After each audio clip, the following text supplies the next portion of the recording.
கிறிஸ்து இயேசுவுக்குள் மிகவும் பிரியமான தேவனுடைய பிள்ளைகளே, கடந்த 4 நாட்களாக ஒரு சத்தியத்தை நாம் கற்றுக்கொண்டு வருகிறோம். அதாவது வேதாகம அறிவும் சத்தியமும் என்று சொல்லி நாம் கற்றுக்கொண்டு வருகிறோம். இந்த 4 நாட்களாக சில வசனங்கள் அப்படியே மனப்பாடமாக நம் இருதயத்திலே பதிய வைக்கப்பட்டிருக்கிறது. ஏசாயா 1:3 மாடு தன் எஜமானியும் கழுதை தன் ஆண்டவனின் சத்தத்தையும் அறியும், என் ஜனமோ சத்தத்தை அறிய மாட்டார்கள் என்றும், எரேமியா தீர்க்கதரிசி புஸ்தகத்திலே 4ஆம் அதிகாரம் 22 என் ஜனங்கள் பைத்தியமாக இருக்கிறாங்க, அவர்கள் தீமை செய்ய அறிவாளிகள் என்றும், சகரியாவின் புஸ்தகத்திலே 7ஆம் அதிகாரத்திலே 12ஆம் வசனத்திலே சொல்லப்பட்ட தங்களுடைய இருதயத்தை அவர்கள் கல்லாக்கினாலும் பரவாயில்ல வைரமாக்கினார்கள் என்று சொல்லி அப்படிப்பட்ட ஒரு வேதனையை ஆண்டவர் வெளிப்படுத்துகிறதை பார்க்கிறோம். யாரை பார்த்து?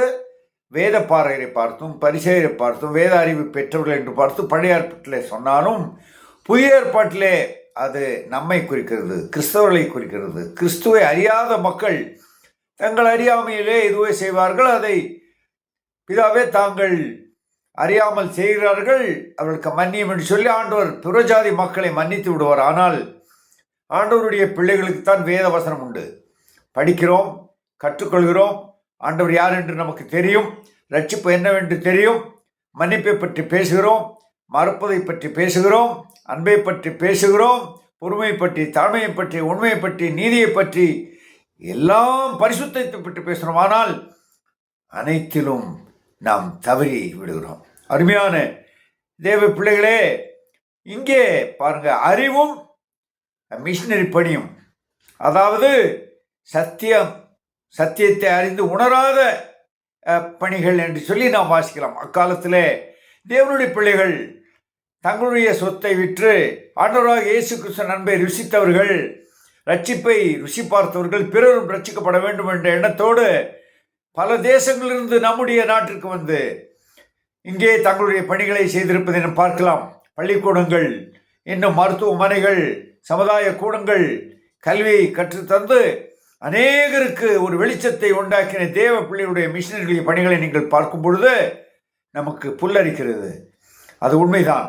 அதே சமயத்தில் அதே மிஷினரிகள் சிலர் இங்கே வந்தவர்கள் தங்களுடைய மிஷினரி பணிகளோடு தங்களுடைய அறிவை பயன்படுத்தி கொண்டார்கள். தாங்கள் கற்ற கல்வியை நாம் ஏற்கனவே வாசித்தோம். 2 தீமோத்தேயு 3ஆம் அதிகாரம் 7ஆம் வசனத்தில் எப்போது கற்றாலும் ஒருபோதும் சத்தியத்தை அறிந்து உணராத மக்கள் என்று சொல்லி கல்வியை அந்த கற்றுக்கொள்ளுதலையும் அறிந்து கொள்ளுதலையும் வேதாகமத்தை பற்றி பல காரியங்களை அறிந்து கொள்ளுதலே அவர்கள் தங்களுடைய நேரத்தை செலவிடுகிறார்கள். சத்தியம் உள்ளே சென்று சத்தியம் என்ன என்பதை அறியாமல் இன்று கிறிஸ்தவர்களாக மிஷினரிகளாக வந்து தங்களுடைய அறிவை பயன்படுத்தி ஒன்றும் இல்லாத சில இதிகாசங்களுக்கும் சில மூட நம்பிக்கைகளுக்கும் பகவத்கீதை அல்லது கம்பராமாயணம் இன்னும் பல பக்திகள், ராமாயணம், இது போன்ற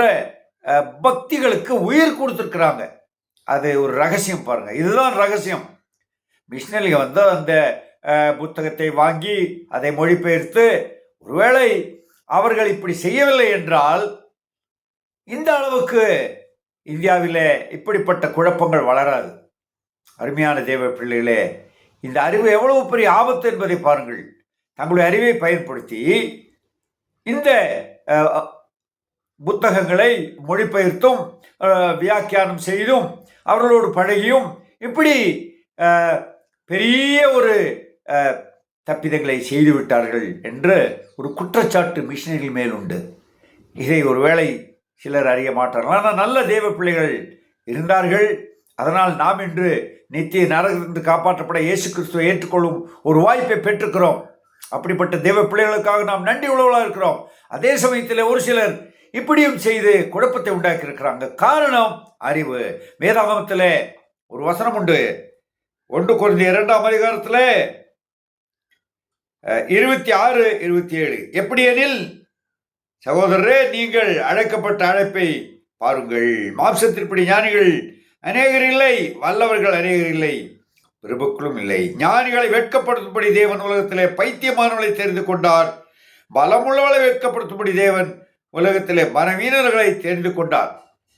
அழைக்கப்பட்ட அழைப்பை விட்டு விலகினதனால் இந்த ஞானத்தை பயன்படுத்தி பெரிய குழப்பத்தை உண்டாக்கினார்கள். ஆனால் நம்முடைய அழைப்பு, தேவன் நம்மை அழைத்திருக்கிறார். ஒருவேளை படிக்கவில்லைன்னா பரவாயில்ல, சத்தியத்தை அறிந்து உணர வேண்டும். படிப்பது நல்லது, ஆனால் சத்தியத்தை அறிந்து உணர வேண்டும். சத்தியம் நம்மை விடுதலையாக்கும். நானே வழியும் சத்தியமும் ஜீவனுமாக இருக்கிறேன் என்று இயேசுவை பற்றி அதிகமாக அறிந்து கொள்ளலாம். ஆனால் சத்தியத்தை அறிந்தால் அவன் தன்னை உணர்வான், ஒரு பாவி என்று உணர்வான், பாவத்திலிருந்து மனம் திரும்ப விரும்புவான், மறுபிறப்பு அடைய விரும்புவான், இயேசுவின் சுபாவங்களை வெளிப்படுத்த விரும்புவான். அவன் நித்திய ஜீவனுக்கென்று நியமிக்கப்பட்டவன் என்று அறிந்து இந்த உலகத்திலே தன்னை ஒவ்வொரு நாளும் பரிசுத்தமாய் காத்துக்கொள்வான். இதுதான் சத்தியம். இந்த சத்தியம் உங்களுக்கு தெரியுமா? அன்பான தேவ பிள்ளைகளே, இந்த செய்திகள் உங்களுக்கு நீங்கள் பிரயோஜனமாக இருந்தால் நீங்கள் மட்டுமல்ல, பிறருக்கும் இதை தெரியப்படுத்துங்கள். தேவன் தாமே உங்களை ஆசீர்வதிப்பாராக. தேவனுக்கு சித்தமான நாளைய தினத்தில் இன்னொரு செய்தியோடு நாம் சந்திப்போம். ஆமேன், ஆமேன்.